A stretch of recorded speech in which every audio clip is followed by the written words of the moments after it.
On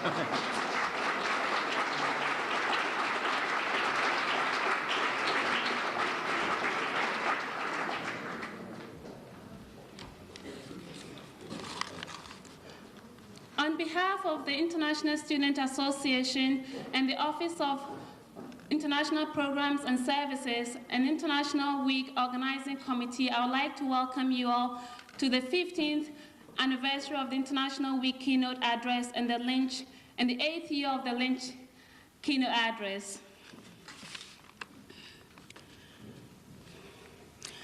I would also like to welcome Dr. Clements as he joins us at George Mason from New Zealand as the Director of the Conflict Analysis and Resolution.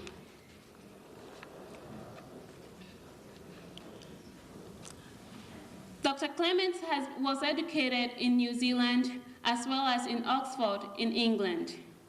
He joins us tonight with a great background of international qualifications.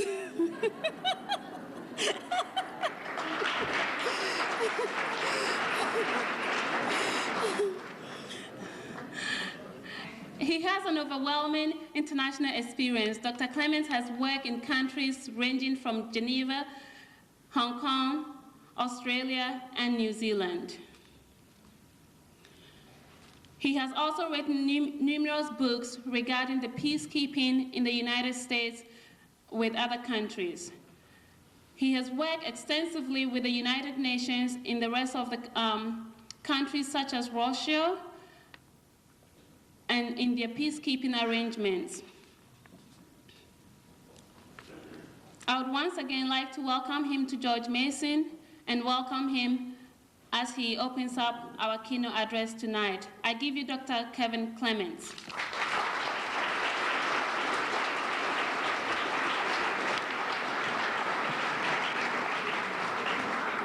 Thank you very much, and welcome to the 8th Lynch Lecture. The fact that we have such an impressive turnout is both a testimony, I think, to the high quality of our speaker, and also, I think, to the fact that there is now a growing recognition that the field that we're addressing here, the field of conflict analysis, conflict resolution, and peace building, is not an optional extra for the 1990s, but an absolutely essential component of our thinking about the 1990s and beyond. And on behalf of all of you, I'd just like to thank Ed and Helen Lynch, who are here again for the 8th lecture, and who to some extent have made all of this possible. Thank you, Ed and Helen.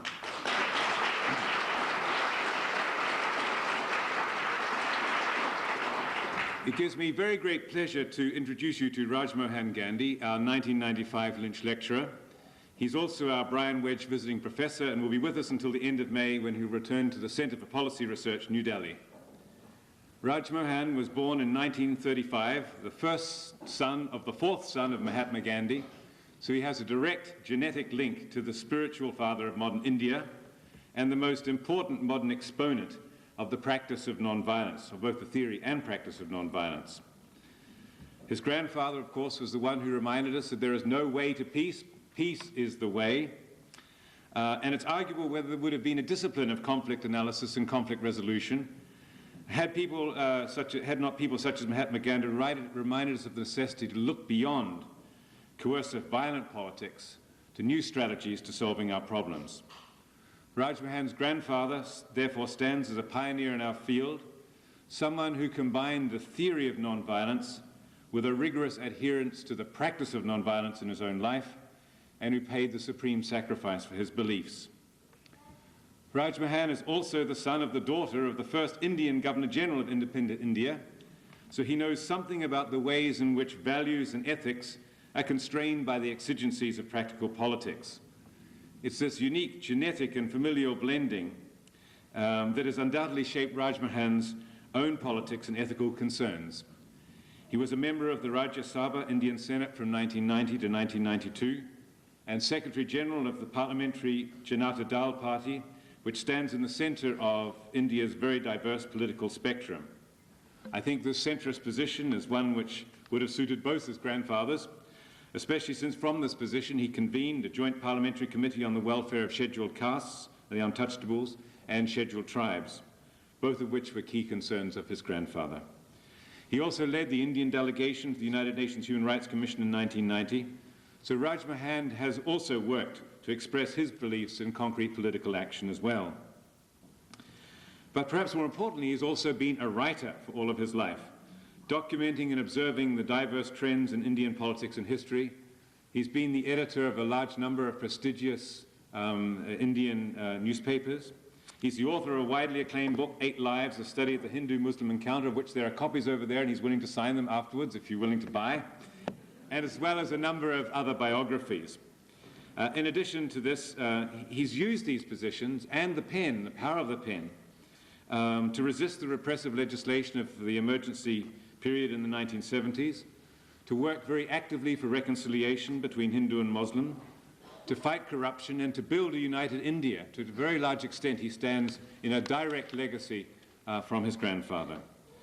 And in all of these activities, I think there's absolutely no doubt at all in my mind that Rajmohan has been responding to the challenge of his grandfather, who asked us all, I quote, that whenever we're thinking of an action, to recall the face of the poorest and most helpless person whom you have seen, and ask yourself if the step you contemplate is going to be any of use to him or her. Will they be able to gain anything by it? Will it restore them to control over their lives and destiny? In other words, will it lead to Swaraj, self-rule for the hungry and spiritually starving millions? And the argument that Gandhi made was that if you address that question, and indeed the face of the poorest and most vulnerable had been before your mind when you were contemplating the action, you would find your doubts in yourself melting away. This simple yardstick which Gandhi gave us and challenged us just before his death, not very long before his death, I think provides a yardstick against all of which might judge our work. And taken seriously, I think it places a very real question mark over much that passes for busyness in today's modern industrial society. How many of you, for example, can say honestly that the work you did today served the poorest and the most vulnerable? I think that our speaker, however, would answer that question with much conviction. His life has been dedicated to serving the interests of the poor, the oppressed, those who are untouchable, to reconciling the Hindus and Muslims in India, and to promoting the unity of that vast and complex nation. His life would have been one which his grandfather, I'm sure, would have taken much pleasure from. So without any further ado, ladies and gentlemen, I'd like to introduce you to Rajmohan Gandhi to reflect on what the Indian experience might teach the world in relation to the achievement of social justice and the nonviolent resolution of conflict.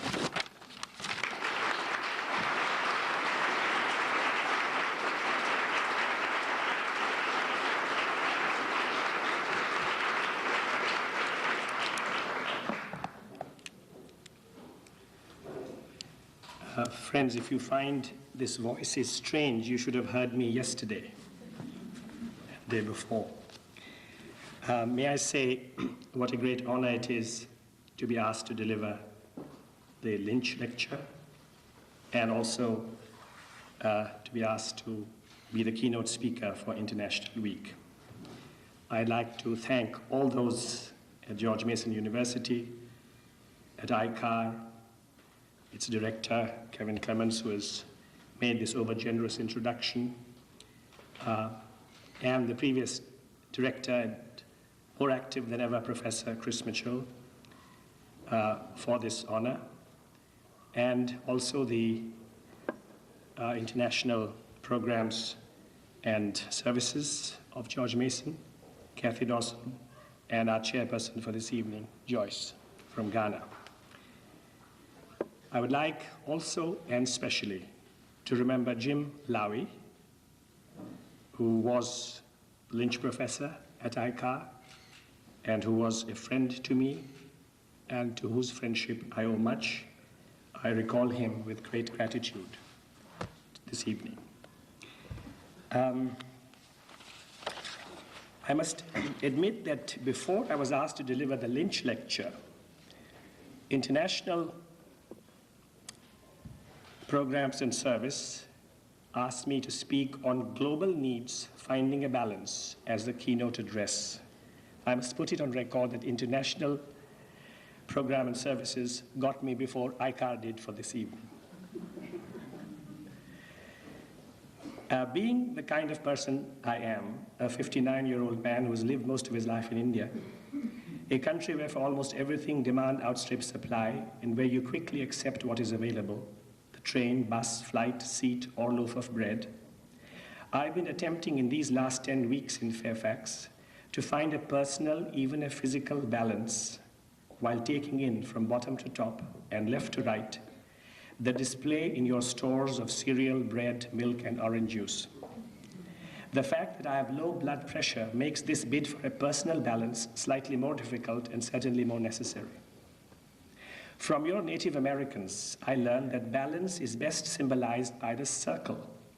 This rings a bell inside me, for in India, to show respect to a shrine, we walk around it, completing one or more circles, and a Hindu marriage is pronounced when with their steps the bride and groom encircle a sacred fire. I found some truth in the view that if the circle or wheel represented India, the fork on the road marked the West. That in India we continue doing what we've always done, while the American is always choosing the road to take or nowadays the button to press. India has stored the legend of the ancient sage Agastya, who, troubled by the imbalance of the earth, strode past the middle into the south of India. The earth, it is said, found its balance as a result. Needless to say, India equaled the earth at the time. I have at times asked myself whether Gandhi, on whom I'm going to focus a good deal this evening, might have altered his perspective if he had crossed the middle of the earth, wherever it is, and traveled to America. No doubt it is also possible to speculate about what would have happened if Lincoln or Jefferson or George Mason had journeyed to India. In his significant tract, Hind Swaraj, or Indian Self-Rule, written in 1909, Gandhi excoriates automobiles, airplanes, railway trains, and numerous other aspects of what he called modern civilization. He was a dedicated walker in South Africa and India. And while in South Africa his treks were mostly inside cities, in India he often walked from village to village. Now I know that America has some renowned walkers, but Gandhi might perhaps have revised his judgment about cars if he had to live and work in America and represent the average American, the American man in the car, as he represented the average Indian man in the street. I have no doubt that the impact on Gandhi's mind of America's space and abundance would have been profound, but the distribution or balance of powers, the separation of church and state, the respect for law, and the variety of America's races would also have worked on his mind. We don't have to guess some things. He is on record about what the blacks faced, and also about what was done to the indigenous people of Australia. But I rather think that America's ability to make a nation out of a variety of ethnic and religious groups, incomplete as this ability was, would have compelled his admiration. Gandhi hoped, as we all know, to find a balance between India's independence and unity, and also to win independence without any violence whatsoever, to unite as much of India as it did, and to keep violence against the British as low as it was kept. These were, in the circumstances of the time, stupendous achievements. Gandhi's well-known effort for Hindu-Muslim reconciliation in the last year of his life, climaxed by his assassination, was heroic as well. Yet the fact remains that India was not only divided into two in 1947, it was divided amid great bloodshed. If we can find out why, it might be of help in conflict resolution today. Apart from asking this question, I will also offer a view of India today, as well as a general view on self-determination and autonomy, a subject that seems critical today in many parts of the world, and a brief look at whether ethnic boundaries should also become national and state boundaries. With luck, this package, with assorted elements from the past and the present, may resemble an exploration of the balance between peace and identity. Let us first recall the background of the India of Gandhi's time. For protection against rivals or adversaries, each Indian group, religious, caste, or class, was inclined to turn to the Raj, the British Raj, thereby strengthening its hegemony, even while disliking its alienness and burden. There was a British India, governed directly by the Raj, and over 500 large and small princely states under British paramountcy, whose rulers were suspicious of their subjects and of the Indian National Congress, founded in 1885 to safeguard and extend the rights of Indians. India's outcasts, too, were apprehensive of Congress's intentions and sought British guarantees against Indian self-government, which they feared would be governed by the higher castes. Mistrust was greatest, perhaps, between Hindus and Muslims.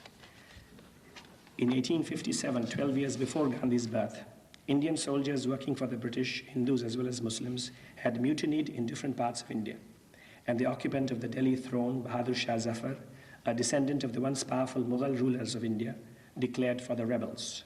Earlier, he had been obliged to acknowledge British control. For a short time in 1857, Delhi was in rebel hands, but the rising was crushed.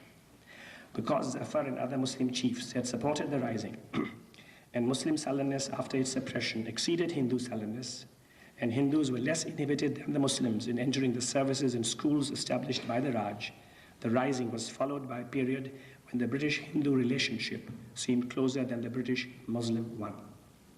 Headed by Syed Ahmad Khan, Muslim leaders not only restored this balance, they advised Muslims to be wary of the Indian National Congress.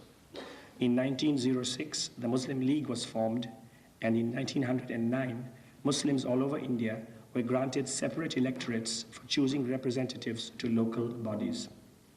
After 21 years in South Africa, Gandhi arrived in India in 1915, recruited allies, established his ashrams.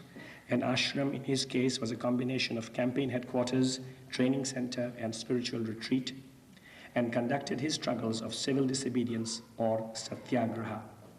By 1919, he was at the center of the national stage, and by 1920, the Congress became his instrument. His advent and leadership intensified the urge for freedom and took it to corners of India and millions of previously uninvolved Indians, Muslims as well as Hindus, women as well as men, the untouchables as well as the high castes. Gandhi soon found, however, that one Indian's freedom was another's fear. The 1937 provincial elections proved a watershed. These elections were the first to be held under an act that gave significant, if restricted, powers to elected legislatures and governments in the provinces. Congress won control in 8 out of 11 provinces and formed governments that looked Hindu rather than all Indian to many Muslims. Though Gandhi's preference was for a place for the Muslim League in these ministries, he was unable to push the coalitions through. Congress leaders at the provincial and national levels successfully resisted it. The Muslim League's charge that Congress was a Hindu body was, as a result, believed by the Muslim masses. The Second World War, fought in the name of freedom and democracy, was the second watershed. It made Indians more impatient for independence and the British more cautious. Congress demanded a share in the central government, but Britain responded by curtailing the powers of the provincial governments. Unwilling to be seen as rubber-stamping the decisions of the British Raj, the Congress ministries resigned in October-November 1959. Hitler's war had thus destroyed what may be seen as Congress's compact with the British. The Raj and the Muslim League now found an affinity. In March 1940 came the third watershed, the Muslim League's demand in a resolution in Lahore for Pakistan. From this point on, Britain was able to say to Congress that it could not sacrifice India's Muslims at the altar of Congress's demand for independence. Gandhi's response to this demand for division was that he could not agree that Hindus and Muslims were two nations. India was a joint family, he said, adding, however, that he could understand its Muslim members living in Muslim majority areas choosing after independence to live separately. Loyalty to the Indian sentiment for freedom and concern at the Raj-Muslim League affinity produced Gandhi's Quit India campaign of 1942, the gravest threat to British rule after 1857, as the Viceroy Lord Lithgow put it in a cable to Winston Churchill. It also sent virtually all Congress activists behind prison walls.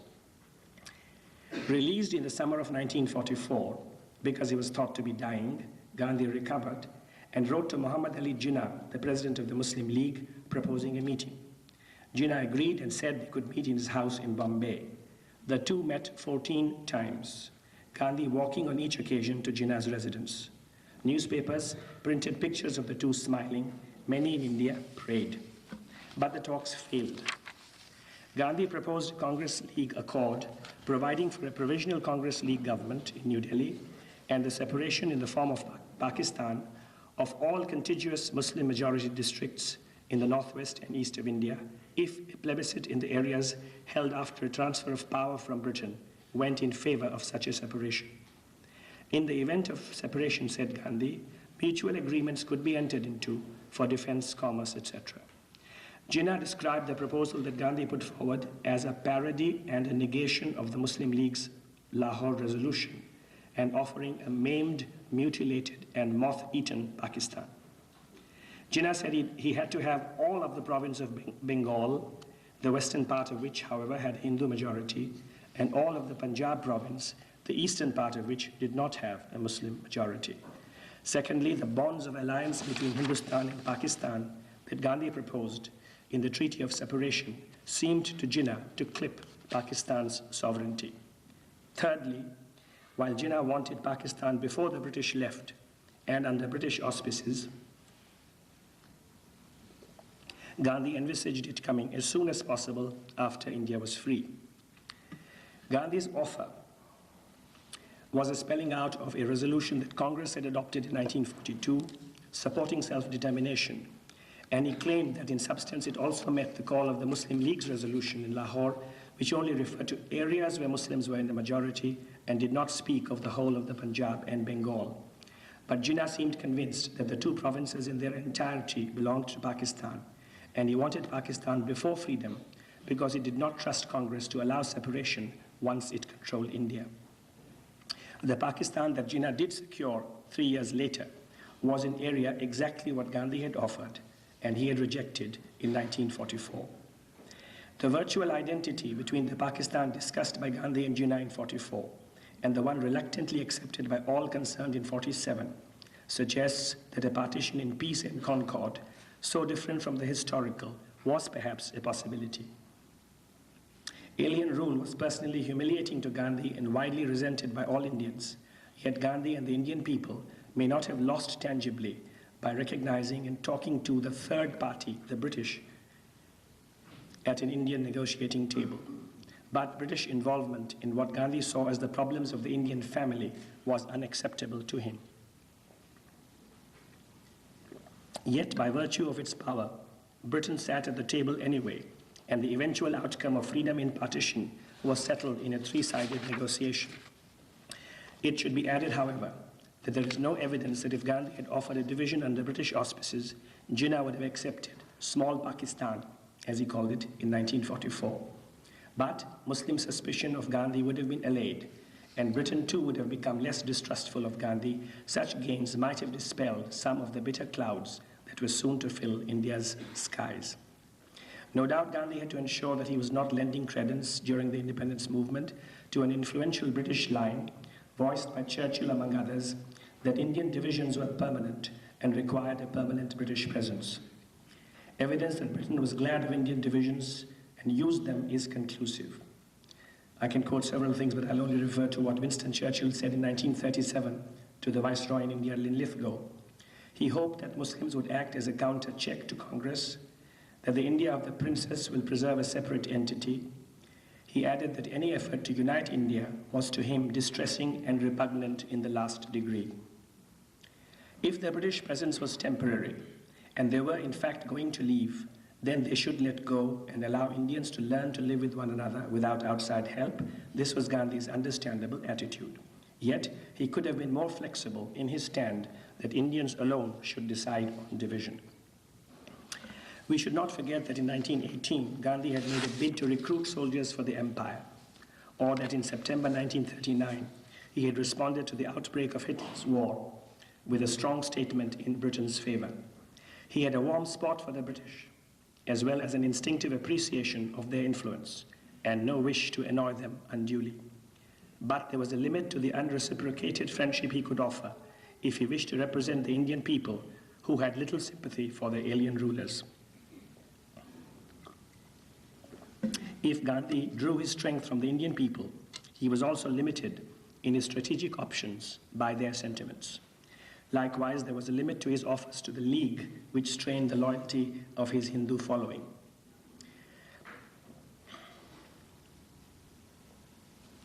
If there has to be a summing up of the inadequacies in Gandhi's effort to preserve Indian unity, we can say that on crucial occasions, when the two goals were in conflict, his passion for freedom from the alien power took precedence over his passion for Hindu-Muslim unity, and also that at times he mistakenly equated power for Congress with Indian freedom.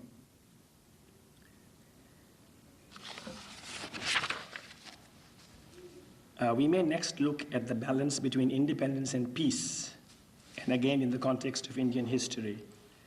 We must ask the question, why so much violence in an India guided by Gandhi, who was dedicated to nonviolence?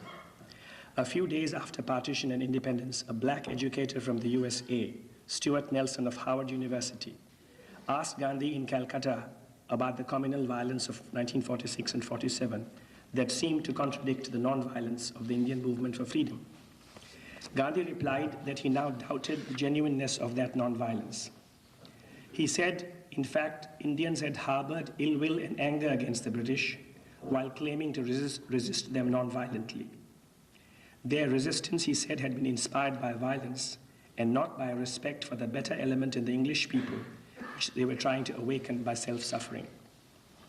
Added Gandhi, the attitude of violence which we had secretly harbored, in spite of the restraint imposed by the Indian National Congress, now recoiled upon us and made us fly at each other's throat when the question of the distribution of power came up. Implying that he had failed to see this, quote, secret violence, unquote, Gandhi said that his vision had been clouded. These remarks were recorded by the sociologist Professor Nirmal Bose, who was serving as Gandhi's secretary at the time, and published in his book. If something had clouded Gandhi's vision, what was it? Let us note, however, that Gandhi's remarks are not quite fair to himself and the movement he led. There is no evidence that the same people took part in the nonviolent campaigns and the communal violence of 46-47, and there is plenty of evidence that Gandhi was aware of Indian violence. Gandhi knew the face of Indian violence. He attacked it on many occasions. I can give many quotes, but I need not. I will, however, quote what he said in 1946, referring to his 2-year detention in Pune. When I was in detention, he says, I once sat down to write a thesis on India as a protagonist of nonviolence. But as I proceeded with my writing, I could not go on. I had to stop. There are two aspects of Hinduism. There is, on the one hand, the historical Hinduism with its untouchability, superstitious worship of stocks and stones, animal sacrifice, and so on. On the other hand, we have the Hinduism of the Gita, the Upanishads, and Patanjali's Yoga Sutra, which is the acme of ahimsa, nonviolence. As for untouchability, in August 1946, he had written as follows to Vallabhbhai Patel, who on independence became India's deputy prime minister. Wrote Gandhi, who are the people who beat up Harijans, the untouchables, murder them, prevent them from using public wells, drive them out of schools, and refuse them entry into their homes? They are congressmen, aren't they? It is very necessary to have a clear picture of this. Thus, Gandhi was not blind about Indian violence, but he tended to lose sight of it from time to time, or on occasion to disregard it, or risk it in his pursuit of national self-respect. The latter took precedence over the eradication of Indian violence, no matter how much this violence pained or disgusted him. Certainly, Gandhi's British antagonists never underestimated his passion for shaking off alien rule. Wavell, Viceroy in India, 43 to 47, felt that Gandhi was far and away the most formidable foe of the British Empire, and that he certainly hastened the departure of the British, which was his life's aim.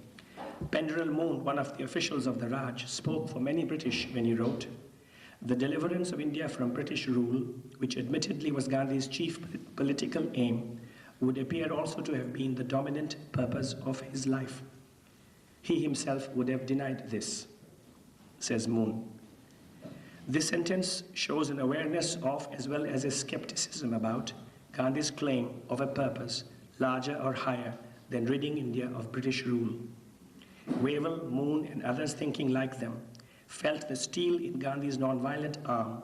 They did not or did not want to feel the seeker of Hindu-Muslim unity, the enemy of untouchability, or the dreamer of a non-violent world. We may see Gandhi, in my view, with his two inner voices, one representing truth and the other representing India. At times finding them in accord, and at other times painfully torn between the two. He saw national self-respect as a spiritual or religious virtue. India too was truth to him. He was also aware that national self-respect could cloak Indian cruelties, hence the strain in his life. We can perhaps say that fighting on the one hand the eternal battle of truth versus untruth, he also led the historical battle of India against Britain and a political battle on behalf of the Indian National Congress.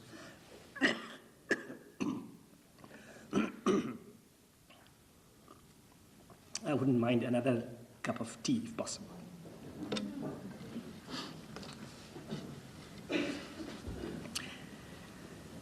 That India found freedom from fear through Gandhi is the verdict of many an Indian and non-Indian observer of contemporary. That India became hate-free or non-violent because of him is no one's verdict. Reminding everyone of his early timidity, and at times confessing even in later years to a lack of confidence in his fearlessness if attacked, Gandhi in fact faced threats, imprisonments, physical blows, mobs, and opposition without flinching. He also inspired a great number of his compatriots to do the same. Nehru said in 1955 of Gandhi, "Fearlessness, yes. I would say fearlessness was his greatest gift.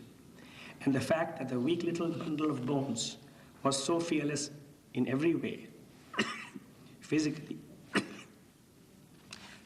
mentally, it was a tremendous thing which went to the other people too and made them less afraid."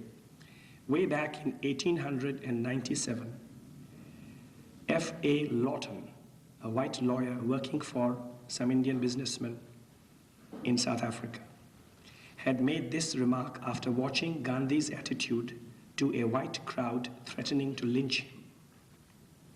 He said about Gandhi, "Intimidation is out of the question because if he knew the town hall were going to be thrown at him, I believe from what I saw that he would not quail." India absorbed the courage that Gandhi taught, but did not accept the futility of anger and hate that he also taught. Fear not was simpler, more comprehensible, and more attractive than hate not. "My mission," he said in 1940, "is to convert every Indian, whether he is a Hindu, Muslim, or any other, even Englishman, and finally the world, to non-violence for regulating mutual relations, whether political, economic, social, or religious." The phrase "even" and the phrase "finally" reveal his priority, for which he claims religious sanction. "I cannot find him," he says, "apart from the rest of humanity. My countrymen are my nearest neighbors. He is to serve people if he is to serve God, and his nearest neighbors are Indians." He admitted the intensity of his nationalism. "My nationalism, fierce though it is," he said, "my nationalism, fierce though it is not exclusive, is not devised to harm any nation or individual."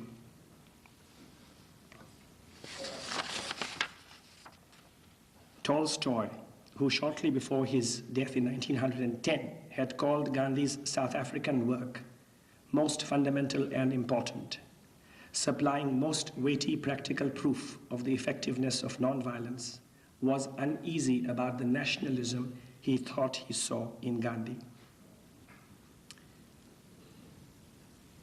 He and Gandhi agreed on nonviolence and bread labor, not eating unless you work physically, but they did not agree on nationalism, which in Gandhi's case may also be seen as righteous indignation. Gandhi doggedly sought to make it as righteous as possible, to confine the indignation to the system, and to treat Indian independence as only the stepping stone to a new world, Yet a core of nationalism remained in him, rallying Indians, inspiring colonized people everywhere, hurting the British, disappointing men like Tolstoy, and veiling Indian ills, including violence, that preceded British rule and were to survive it. It was this nationalist sentiment that to some extent clouded his mind. Though admitting its effect, he was not sorry.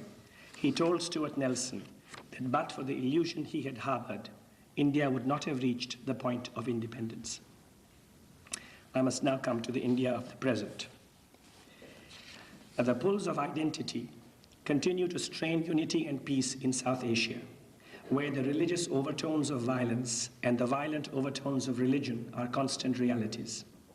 The conflict in Kashmir had its beginnings in 1947, when Pakistan was established as a Muslim homeland, and Pakistanis claimed Kashmir because a majority of its people were Muslims. Islam is a rallying cry for important sections of Kashmiri militants today. Religion and its symbols are prominent in the conflict involving the Sikhs in India's Punjab. Some insurgent groups in the northeast of India allege threats to their Christianity. In the dispute in Bhutan, the allegedly illegal Nepali settlers are Hindus in a Buddhist state.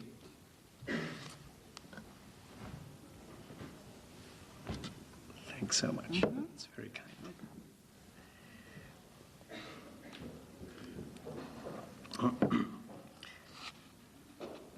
The Hinduism of a majority of Sri Lanka's Tamils and the Buddhism of most of the island's Sinhalese are key issues in the Sri Lankan conflict.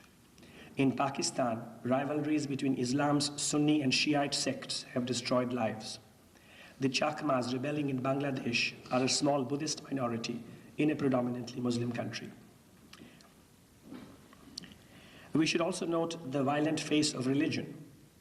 If in one place jihad is seen as a religious obligation, and the execution of those who blaspheme is viewed likewise, the goddess wielding a sword dripping with blood, or a god with trident, bow and arrow, mace or discus are popular icons elsewhere. God worship and sword worship appear as two sides of the religious coin, which the devout Muslim, Hindu or Sikh must carry for admission into the chambers of the faithful. There was a time when Islam first came to India. It did not only come on fast horses and with upraised swords, though it did come like that. And raiders who claimed to be Muslims did desecrate and destroy Hindu and Buddhist places of worship. Yet, arriving in India, Islam also walked to the humble cottage of the weak and untouchable Hindu, despised by his supposed high caste superiors. When 1,000 years ago, Sufis and other Muslims broke bread with the untouchable Hindu, sat with him, ate with him, put his arm around him, and spoke of equality and brotherhood under the one God, accessible to all, the untouchable felt dignity for the first time and was likely to embrace Islam. Now, however, at times it is the Kalashnikov against the rib that gives the feel of Islam. And if the weak responds with secret curses, the strong reaches out for his gun. But the ironies are not confined to Islam. Violence in the name of the Buddha marks the island of Sri Lanka, that treasures his relic and is a custodian of his message. The story of the Sikhs is not dissimilar. The founder of their religion sought 6 centuries ago to purify Hinduism and simplify its teaching. And he sought also to reconcile Hindus and Muslims. Mercy was at the heart of his message. But at times today, the drumbeat of the Sikhs is for justice with strokes that suggest revenge. As a Hindu, I may be allowed to linger longer with the ironies among the Hindus and to refer to those relating to the well-known Hindu epics, the Mahabharata and the Ramayana, both composed well before the Christian era. We can say, simplifying things a bit, that the two epics mean to a Hindu what a blend of the Bible, Shakespeare, and a history of great wars might mean to a Christian in the West, providing a taste of ethics, faith, drama, valor, and sadness. When the great stories end, the good are victorious over the bad, but the good have their questionable moments and the bad their admirable ones. Most Hindus, boys and girls, are raised on the epics. In their adolescence and even as adults, many Hindus have cried at their tragedies. Children are to this day named after the epic's characters, and one of the most popular of all Hindu names for males is Karan, a protagonist on the evil side in the Mahabharata, a noble one maltreated by fate. Rama is the godlike hero of the Ramayana, portrayed as an incarnation of God, unaware that he is more than man. The Mahabharata features Krishna, an incarnation of God who knows who he is. The epics grip the Indian imagination like nothing else. But centuries ago, Rama and Krishna broke loose from the epics and became Hindu India's most popular names for God. In need or anguish, praise or thankfulness, Hindus take the name of Rama or Krishna, even as God or Christ or Allah is invoked by others. There are other Hindu names for God too: Shiva, Shankar, Narayan, Hari, and Ishwar, to give some examples. But popular preference is for Rama and Krishna, and when those names are uttered, the utterer usually thinks not of the Ramayana or the Mahabharata, but of an almighty and merciful God. So plain was this meaning of Rama and Krishna that several devout Muslims and Muslim poets in India also use the terms interchangeably with Allah, Khuda, or Rahim. Gandhi was only one of millions of modern Hindus who used Rama for God, and a common daily greeting exchanged by many in India, not very different from good morning, is Jai Ram Ji Ki, or victory to Ram, Ji being a suffix of respect. The immense constituency of Rama and Krishna was irresistible for Hindu extremists and fundamentalists, who resolved to appropriate the figures of Rama and Krishna for giving battle to Muslims. This required forcing Rama and Krishna back into the epics, turning them into rulers and warriors, forcing the epics into history, and forcing history into the present. The battles of the epics were portrayed as an anticipation, if not an actual description, of a conflict between aggressive Muslims and innocent Hindus. The God of all thus became the commander of a Hindu army, even a mascot for a mob pursuing the helpless. But campaigns to sell a product or a thesis need a truth on the back of which a distortion may ride. And fortunately for the Hindu extremists, a truth pregnant with explosive potential was available. It was a fact that in the year 1528, a mosque had been built by a Muslim commander in the town of Ayodhya, where, according to the Ramayana epic, Rama was born. It was also a fact that the Hindus of Ayodhya referred to the neighborhood where the mosque was built as the birthplace of Rama. Thus it was that a drive for turning the mosque into a temple, dedicated not just to Rama, but to the child Rama, who could tug at the heartstrings of millions of Hindu women, was launched. The adult Rama was portrayed as a national hero, and the mosque as a symbol of India's humiliation at Islam's hands. Religious and nationalist emotions were united in a lethal compound, as were love and hate, and a subtext suggested that if the mosque was an unwanted presence, the Muslims in India were no different unless they humbled themselves. On December 6, 1992, a mob claiming to be devotees of Rama demolished the 464-year-old mosque, sparking violence in India, Pakistan, and Bangladesh. Over 2,000, a majority of whom were Muslims, were killed in different parts of India, and a number of Hindu temples were damaged or destroyed in Pakistan and Bangladesh. In many cases, fortunately, Hindu neighbors saved Muslim lives, sometimes by hiding people. One extremely poor Hindu woman in the city of Kanpur, who had harbored a Muslim couple, said afterwards, before a television camera, that attackers looking for the couple had asked her to shout victory to Rama, but the words would not come out of her, for she had seen blows struck to the sound of the cry. Another sign of this devaluation and distortion of Rama was the opinion of a group of young men in North Gujarat who assured me in the summer of 1991 that Rama had taken birth to defend Hindus from Muslim atrocities, a view of chronology that should be set against the pre-Christian origin of the Ramayana. But then the drive against the Ayodhya mosque should be set against the love and mercy of the Rama as seen by Tulsidas, Nanak, and Kabir, hundreds of lesser poets, and innumerable others of different races and creeds, and by Gandhi. Like the mosque, Gandhi too was targeted by the Hindu radicals and dubbed an appeaser of Muslims who polluted Hinduism by joining Allah to Rama and Ishwar. On anger-arousing cassettes, turned out by the million, Hindus were told by one of the star speakers of the temple campaign, Sadhvi Ritambara, a young woman in saffron, the Hindu color of renunciation, that Gandhi stood for turning the other cheek to the attacker, but now Hindus had to hit back. Radical Hinduism sometimes portrays Gandhi's non-violence as an import from Christianity and violence in India as an import from Islam. As for Krishna, there is a drive also for the removal of a mosque in Mathura, like Ayodhya, a town in Uttar Pradesh, India's most populous state. A mosque in what perhaps is the holiest Hindu city, Varanasi or Banaras, also in this large state of Uttar Pradesh, has been the third principal target of radical Hindus who have been mobilized by the Vishwa Hindu Parishad or the World Hindu Council, a body curbed from time to time by the government of India.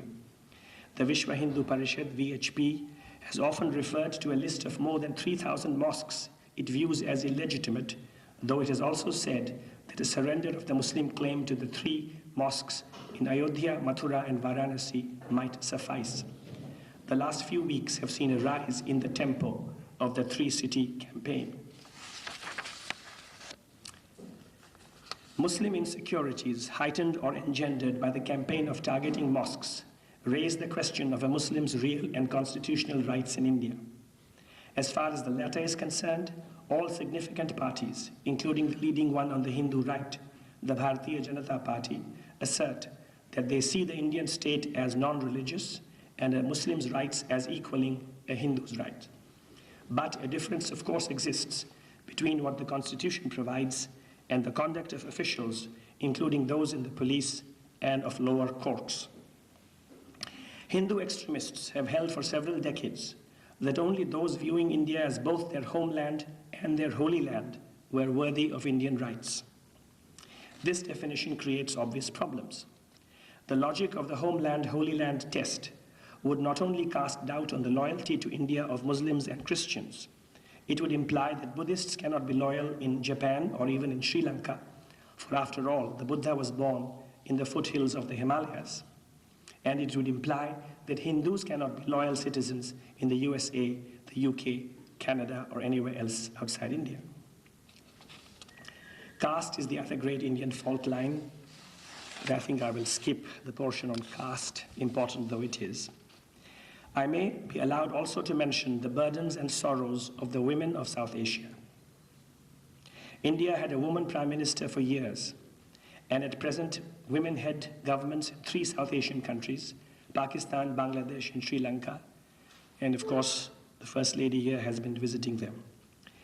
But the elevated status of some of our women cannot make up for practices such as the elimination of the female fetus, rejection at birth of a girl child, denial of education, extortion of dowry, and other cruelties against the female sex in our part of the world. If this shames me, I am proud, on the other hand, to point out that women are in the lead and often in the majority among those striving to build bridges within and between countries like India, Pakistan, Bangladesh, and Sri Lanka.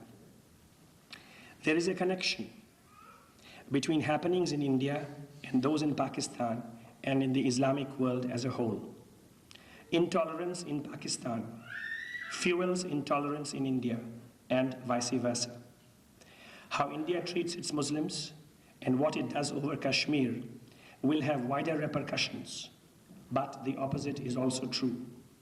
Evidence that minorities in Muslim majority countries are not accepted as equal citizens is bound to have some effect on Indian attitudes and eventually on the condition of Muslims in India, even when the latter have nothing to do with policies in Muslim lands.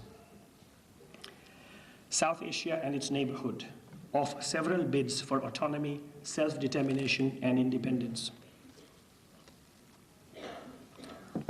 We can think of Tibet, Kashmir, the Tamil areas of Sri Lanka, the province of Sindh in Pakistan, Punjab and parts of the northeast of India, and also of Afghanistan and Tajikistan. An idea of the nature of the problem is conveyed by a document on Kashmir recently issued by the International Commission of Jurists, ICJ. This document contemplates separate exercises of self-determination in half a dozen or more parts of Kashmir, including 1. A Muslim majority part presently under Indian control, 2. A Muslim majority region presently under Pakistani control, 3. Another Muslim majority area under Indian control but dominated by Shiite Muslims, 4. A similar Shiite majority region but under Pakistani control, 5. A Buddhist majority area under Indian control, and 6. A Hindu majority area under Indian control. A significant minority, the Kashmiri Pandits, most of whom have felt obliged in recent years to leave the Kashmir Valley, seem excluded from this solution, however. If this complex solution looks tidy to some, they should realize that on the ground, each of these 6 areas has enclaves that in religion, sect, or language go against the regional grain. And the solution also does violence to the consideration of contiguity. A political unit broken up into separate slices or pockets may make practical sense if the territories in between are inhabited by friendly people, but if friendliness can be assumed, why splinter? This is a question we can ask, of course, about many parts of the world. Other questions arise. Would self-determination include the option of independence or be confined to joining India or Pakistan? How about self-determination for pockets within each region? Will the larger states of which these areas are now a part, India and Pakistan, and the people in the larger states agree to self-determination in the 6 or more parts of Kashmir? If self-determination leads in some cases to secession, would it trigger a process of disintegration in India or Pakistan, or both? Would it trigger an anti-minority backlash in these countries? Parallel or similar questions would arise over Tibet and China, the Tamil majority parts of Sri Lanka, and the other areas where separatism is a force. And when everything has been considered, would it not perhaps be wiser to seek a compromise that provides the substance of what is asked for, as well as long-denied peace, without risking fresh rounds of disruption and higher levels of violence? The ICJ document cited above seems to connect stability to ethnic homogeneity, a linkage encouraged by the recent spate of ethnic conflicts, yet its logical end would be global apartheid made tidy by a relocation of tribes and races into separated portions of land. Not a very stable solution, I don't think. Tensions no doubt race towards religious or ethnic fault lines, but also towards other fault lines, such as those carved by the indifference of rulers, disparities of class, or the rigidities of political factions. Is Japan's ethnic homogeneity the secret of its relative success as an economy and a polity? Will China's substantial ethnic homogeneity ensure a successful transition to democracy? I will not attempt to go into these questions, but will return to what I started with, namely America's success in showing that a nation is more than a race, a tribe, a clan. That a people's link to their country is more than a question of who their ancestors were. The very word ancestors reminds us of those who were eliminated and others who were enslaved. And I know of the volcanoes of unrest in America's valleys of joy. Yet I cannot forget the remark of a woman that my wife and I met on a train in India very recently, whose ethnicity I could not readily make out. We discovered that she was born in Ecuador and living in New York. I asked her how she saw herself. I was curious about her identity. I am American, she replied with pure conviction.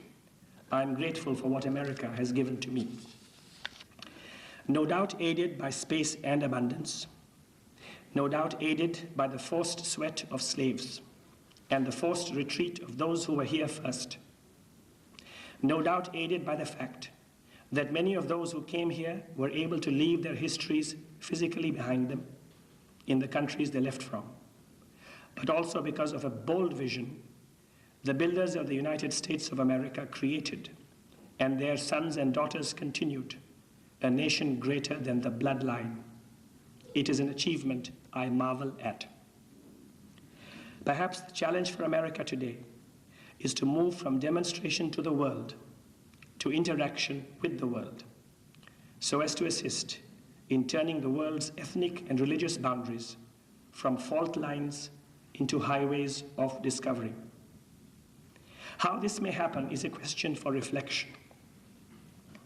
Are we listening enough to those across the political, ethnic, cultural, or religious border? Are we willing to take in the hurts and histories of groups other than our own, to recognize that ours may not be the only group to have done much or suffered much? Are we willing to speak the truth to our people? Such self-questioning may have to accompany any passion in us on behalf of our group or our people. If the self-questioning leads not to many answers, but to another question, that may not be such a bad thing, especially if the question is, who are my people? Thank you.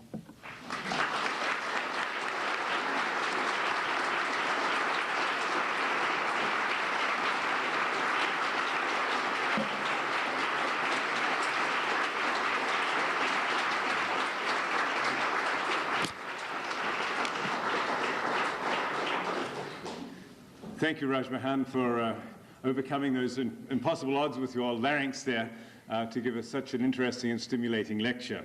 It's nice to know that the Gandhian legacy lives on, that the kinds of questions that were posed by his grandfather continue to be reposed, that the issues which Gandhi grappled with, the issues of self-determination, national unity and freedom, the questions of how to turn ethnic and cultural differences into highways of discovery, these remain the questions which confront not just India today with all of its rich complexity, but the United States and many other countries and nations which are composed of many different societies and subgroups and separate identities. We have about half an hour for questions and comments. There's a speaker in the middle of the floor. We are now inviting you to a conversation about India and how we can indeed turn some of those back alleys into highways of discovery.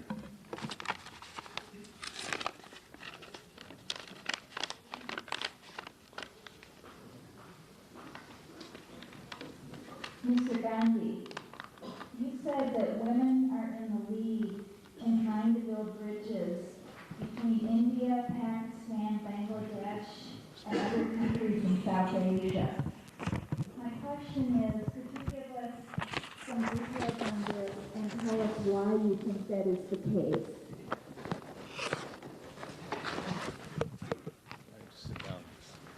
Sit down and we can have a discussion. Proceed. Okay.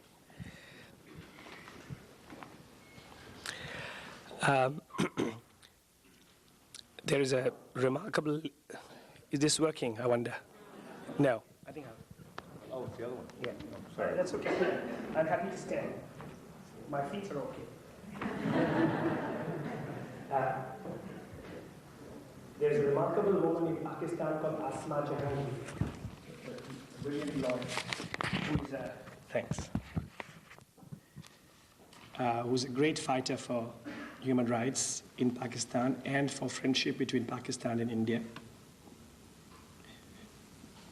And there are several women, likewise, in India who are doing it.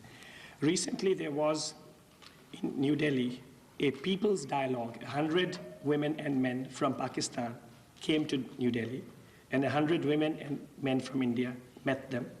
They had a wonderful meeting, and they both decided that there is a constituency for peace and friendship in both countries. And the next round is in Lahore in Pakistan in October. And several friends and colleagues of mine took part in this. As to why women are active and in the lead in this, I think we can reflect on that answer, but I'm very happy that this is so. Although I'd like the men to give some competition to the women in that too.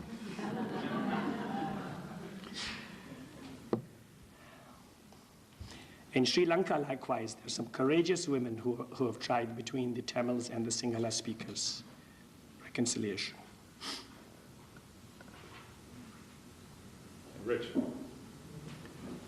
Raj, could you say something, please? New Delhi, a people's dialogue. 100 women and men from Pakistan came to New Delhi, and 100 women and men from India met them. They had a wonderful meeting, and they both decided that there is a constituency for peace and friendship in both countries. And the next round is in Lahore in Pakistan in October, and several friends and colleagues of mine took part in this. As to why women are active and in the lead in this, I think we can reflect on that answer, but I'm very happy that this is so. Although I'd like the men to give some competition to the women in that too.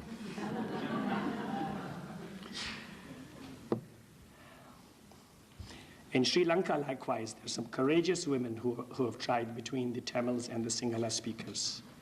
Reconciliation. Rich.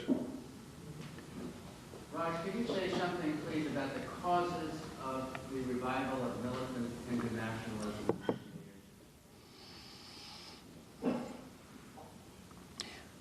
I imagine it is linked to the economic situation, to the lack of jobs. When taps are dry and there's no place in schools and the buses are overcrowded, it is tempting to look for some group that you can blame. And it's very easy then to say, blame that particular group, in this case, the Muslims. It is also linked to Islamic fundamentalism. It's in part a reaction to that. But I guess it is also linked to the failure of the instruments of democratic governance. When the police doesn't do its job and the courts don't do their job, then people are tempted to look for shortcuts. And a crowd that comes and says, we will solve the problem for you, we will provide the muscle men for you, then they are trusted. I guess these are some of the principal reasons, Rich.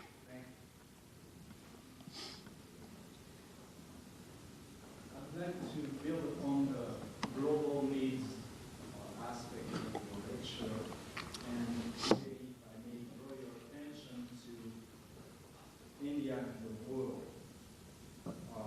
As you know, on April 17th, there will be an extension conference of the Treaty on the Non-Proliferation of Nuclear Weapons.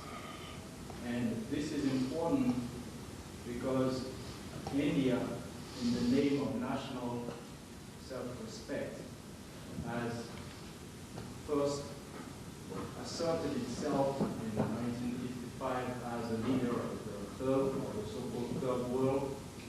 And in 1968, the Indian delegation has been very active in writing the treaty, the text of the treaty on the non-proliferation of nuclear weapons. And only to decide not to ratify this treaty and sign it in 1970 when it came into force. 25 years later, this treaty is up for indefinite extension or for extension for some number of periods. One did also mention that 173 countries are signatory members of this treaty as of today. My question is, without giving justification for the reasons behind the Indian position, I don't think this is appropriate for this session.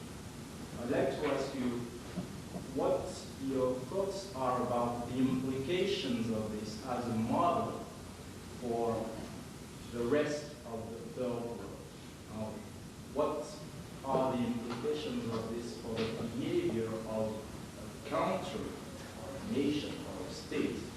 And what could these implications lead to in terms of finding a balance of global, in addressing global problems? Well, may I thank you for asking an extremely relevant question. And I feel like asking the question you ask myself. I would only add that along with India, we might address Pakistan at the same time. But I agree that India, that at times claims to speak to the world, should have as clean, as heartening a position that might appeal to the world. But I would very much welcome, especially from Africa, other parts of the world, pressure both on India and Pakistan on the nuclear non-proliferation issue. And I appreciate your raising this question. I can't resist two questions.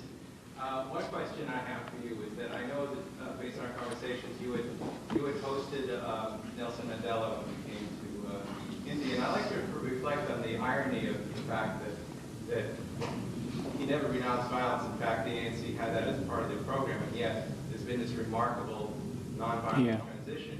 And what you could say about culturally why that has been a success so far, and yet Mahatma Gandhi had such a nonviolent campaign, and yet it exploded like this, and what the differences are in terms of that transition and why it worked there. The second question is, where is the Hindu religious liberal voice today, in the sense of, can you have any recommendations for how they can counter, or what you would like to see them do to redefine Hindu spirituality and take the basically take the thunder out of the radical interpretation? Gosh, two very remarkable questions. Yeah, it is worth, what a fabulous irony that Mark has presented before us. Gandhi dedicated to total nonviolence, and yet in 1947, 500,000 people were killed. Mandela, who has not yet renounced violence, presides over a transfer of power where relatively few are killed. I think we should live with the question rather than get diverted by any answers I might offer. I think the irony is just worth thinking about. And I would really not like to volunteer too many comments on that.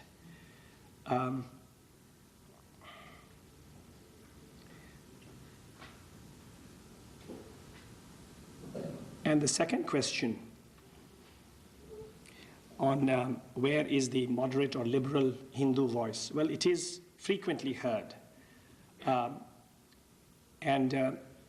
I pictured the religious face of violence or the violent face of religion, I hope I did not imply that religion as such is necessarily a divisive force in India, because it is not. Many Hindus are asserting their liberal Hinduism, their temperate Hinduism. They're not doing it loudly enough. They're not doing it clearly enough. And there are seasons in the histories of nations when the same voice, the moderate voice, is not heard very much. And we are somewhat in that season, but I think we are towards the close of that season. And I think the religious microphone, which has been grabbed by the extremists, is going to be taken back by the moderate ones. And if it's not improper to say so, one of the finest Hindu religious voices on the moderate side is that of my younger brother, Ramchandra Gandhi, who is a very well-known and effective Indian philosopher. And so I'm grateful for him and for many others like him. Yeah. Recent elections in India indicate that rightist Hindu groups have won the election. What is your view and what you think will happen in the future in terms of Congress party basically faltering in the Senate and and these rightists were taking over in different states. What do you see the future of the political parties in India, particularly in the center? And second question, what do you see as the future relations between Hindus and Muslims in India? The recent elections to assemblies in Indian states or provinces have sent several signals, several mixed signals, but they have sent one clear signal. The incumbent government has been removed everywhere. So it is true that in two states, in Maharashtra and Gujarat, the parties on the Hindu right have one office. But in all the other states, this is not the case. Other parties have come into office. In one state in eastern India, the state of Orissa, a very important state in eastern India, my party, the Janata Dal, was defeated.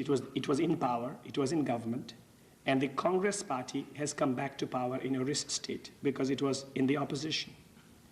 So one message is that governance is so difficult, virtually impossible, that the incumbent cannot win.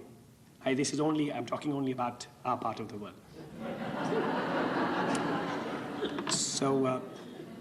But nonetheless, since the Hindu right party, the BJP, the Bharatiya Janata Party, is not only in government now in Maharashtra and in Gujarat, also in the state of Rajasthan where elections were held some years ago, and the city government of New Delhi is in their hands. These four places are in the hands of this party, which is a fairly significant position for it to be in.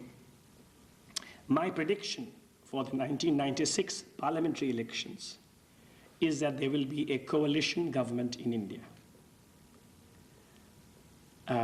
This coalition government may include the present Congress party in power. It may not. It may include the BJP, the Hindu right-wing party. It may not. It may include the Communist Party. It may not. It may include several regional parties. It'll be a hodgepodge, the composition of which cannot be known at the moment. But I may add also that whatever the composition of the next Indian government, the economic reforms of the government of India will continue as they are. That is my expectation, and I think it is perhaps a sound one. The coalition experiment, judging by the past, and I think this has a little bit of bearing with Mark's question on South Africa. We are not really good at working out coalitions.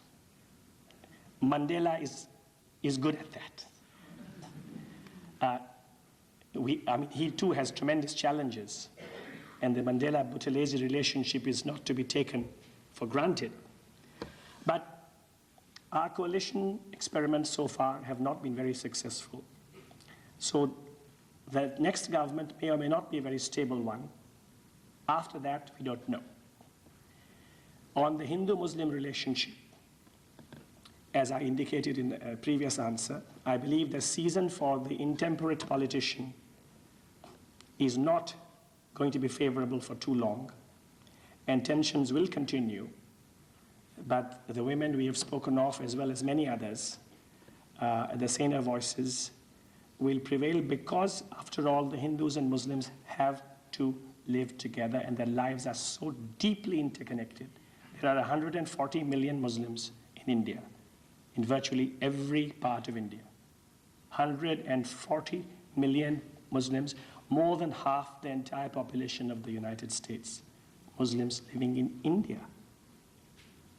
And we just have got to live together. And I think this reality will triumph over the attraction that politicians have in division and tension. Just follow up on it. If BJP comes to power, what do you see troubles for India? But I don't expect the BJP to come to power in the central government in India. Yeah. It's a question from the floor, then there are three questions. Yeah. A question from the floor. Oh, sorry. From the stage, yeah, okay. What role is the young, are the young generation, like the students, what role are they playing in the political achievement in India today? Do you see them as the future the future generation that will improve things, or do you see them as a generation that just don't care about what the great Mahatma Gandhi built? I think this is a question that I wish you would address to many young men and women in India. It's a very important question. I would say the answer is unknown. I'm pretty sure that the share in decision making will increasingly go to the younger generation. But it's too early to say whether our younger generation of leaders have shown qualities that the older generation have lacked. They are stronger on their diagnosis of what is wrong than in an ability to demonstrate what is right.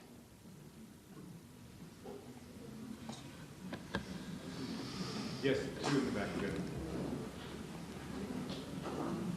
This is regarding India's policy towards its economic reforms currently going on.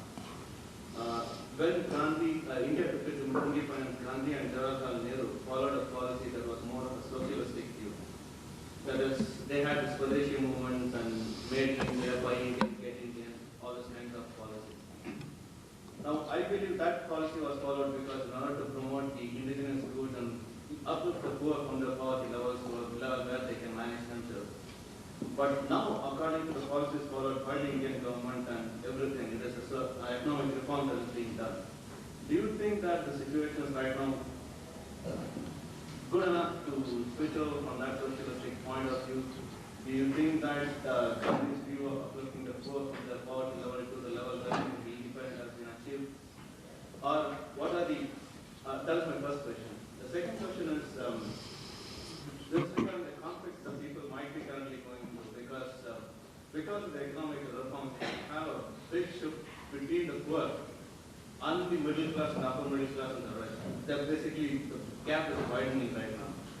One point of these election results can be that this is against the establishment, current establishment policies of the establishment policies of the government, current government, basically Congress side follows right now.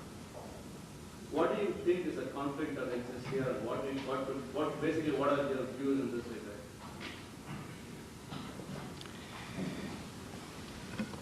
On your first question,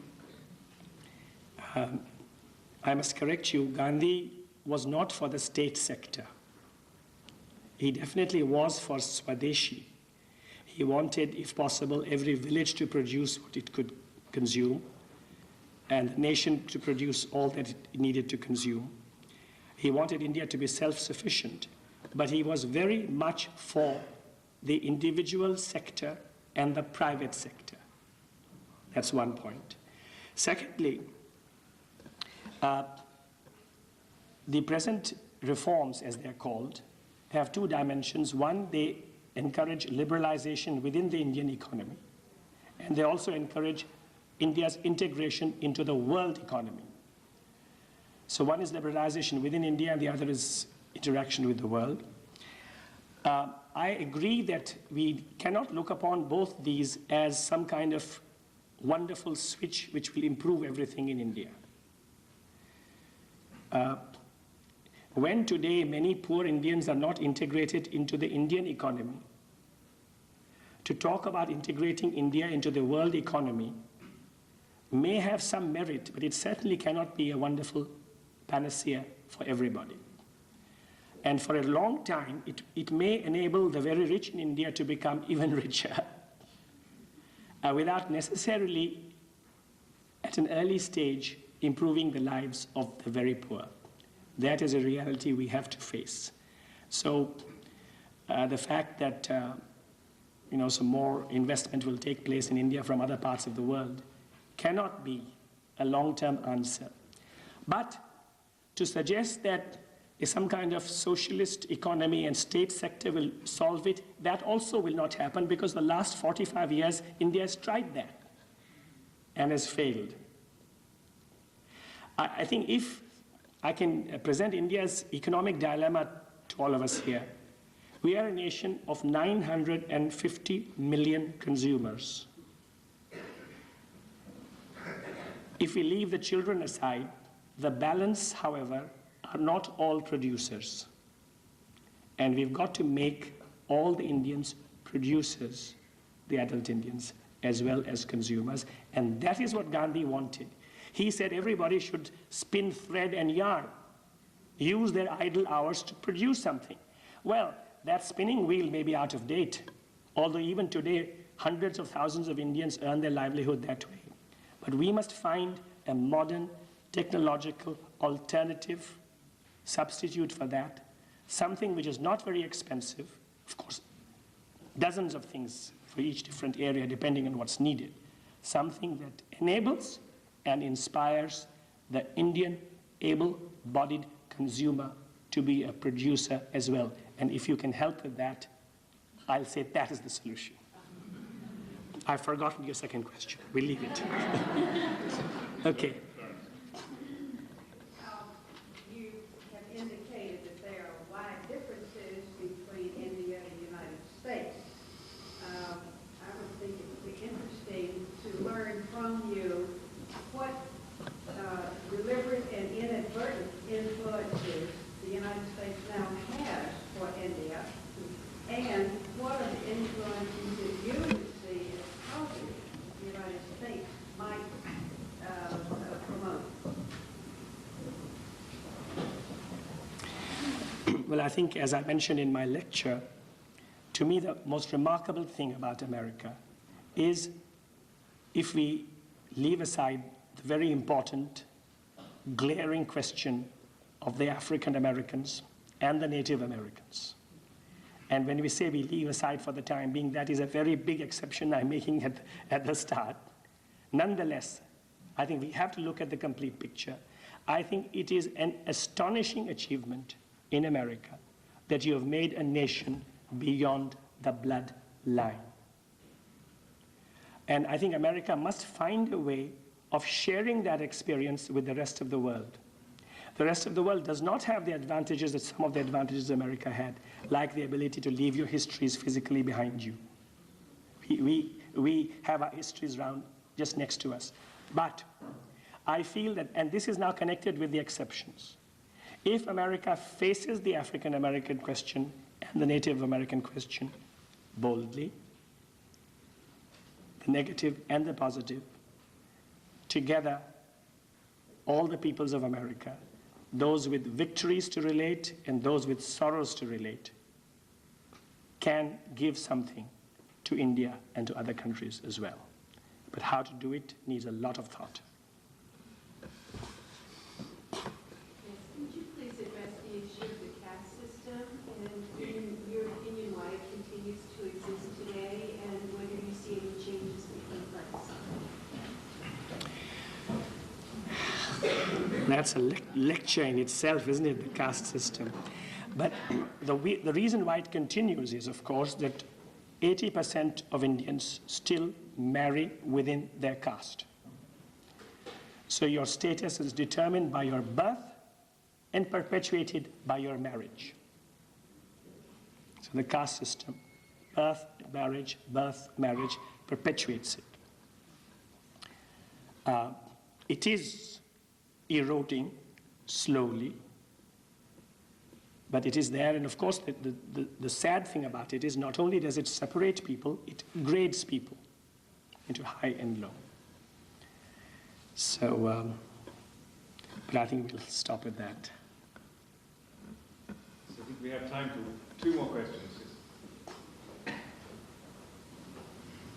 was recently in Stockholm where Dr. Sudarshan from India won the Right Livelihood Award, and he mentioned that her grandfather was one of the inspirations of his work. He's a doctor who has started a non-governmental organization to work with tribal people to help integrate them into the Indian economy, as you pointed out before. I wonder if you could comment on the proliferation of non-governmental organizations within India and the role they might play in economic revitalization of the poor. I think that's one of the greatest positives about India today is the growth of non-governmental organizations of all kinds. And it is a very heartening thing.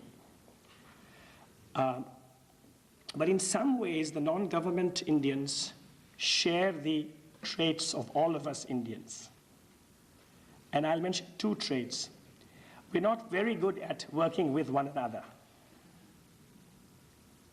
You know, one thing I find wonderful about this, one of the many things that I like about this country, when I speak to friends or colleagues, say, where I'm working, students or faculty, they all have positive things to say about their colleagues. This is not always the case in educational or other institutions in India. And if you speak to one NGO in India, you are likely to hear horrible things about other NGOs. So we could do with more of the positive spirit that your country has. Yes. But the last two. Thinking on what you said previously about economic reforms and such, suddenly, kind of obvious that it is going to bring some more money into India. Perhaps make the rich richer, widen the gap and so on and so forth. But it's also probably plausible that some of it will spill over. Sure. There are many theories and many doubts of that. And somehow I sometimes tend to think, if one looks at violence, whatever kind of communal castes, any kind of violence that occurs in India, somehow, I might be wrong, but somehow it seems to me that it first occurs in the most densely populated, crowded areas of metropolitan cities. That's where things really, for instance, in Bombay. And somehow it seems that just the lack of a roof over your head, just the sheer, you mentioned that at the very beginning of the speech, the sheer, I don't know what to say, the sheer fight for survival, the fight for everything. It's an everyday fight. And if one looks at a country like America, for instance, things are not all that constrained. After all, just about everything. It's an overstatement. You have food to eat, you have clothes to wear, it's not that critical. So, do you really think that a little bit of economic prosperity, even if it might or might not spill over to a common Indian man, might alleviate situated tensions, religious and communal and so on and so forth, or does it play any part at all? Yeah, I think it will play a tiny part, tiny positive part it will play. There is a trickle-down thing. We may hate that phrase, but it does work at times. Those from whom it is supposed to be trickling down, if you add them all together, they add up to several scores of million. But I think we can't pin our real hope on that. The only thing we can pin our hope on is a new motivation in Indian citizens and Indian rulers. And how to achieve that is not very easy to answer, but that is the only thing that will do it. Yes. I wanted to ask you your impression of the field of conflict resolution. I know you've become familiar with the Institute here and mediation practices. And I wonder if you would just give us your perspective as this field evolves, what the impact is in international situations and whether or not conflict resolution practices have tremendous potential without resources. For example, if you look in Sri Lanka and think of the role of India, whether there could be peacemaking without access to resources such as the resources Jimmy Carter brings into the mediation that he has been involved in. So I'm wondering about peacemaking and the potential that it has with and without resources in international law. Gosh, I'm really amazed at this series of good questions, and yours is such a fine one. And I think it's a very important question to see how the increased availability of knowledge on what works and what does not can be shared with areas that are in such bitter conflict. And there is a great question of resources.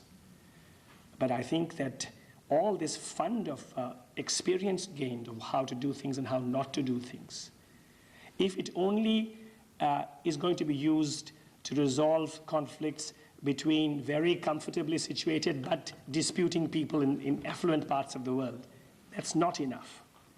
We've got to take that to places where the continuance of conflict leads to death and terrible tragedy.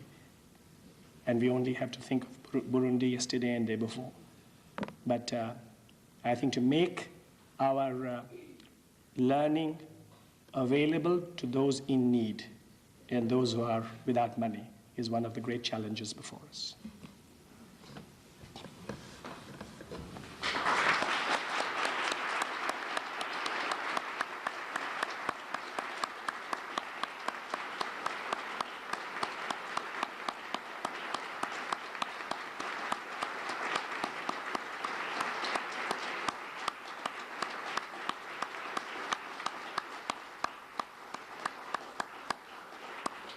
Well, I'd like to thank you all for your attendance. I'd like to thank Kathy Dawson, the International Studies Program, and Marilyn Bolden and others for helping bring this event together.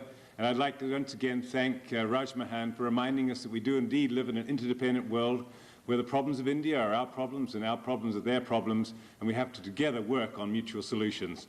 And once again, thank you very much for coming, and thank you, Rajmohan.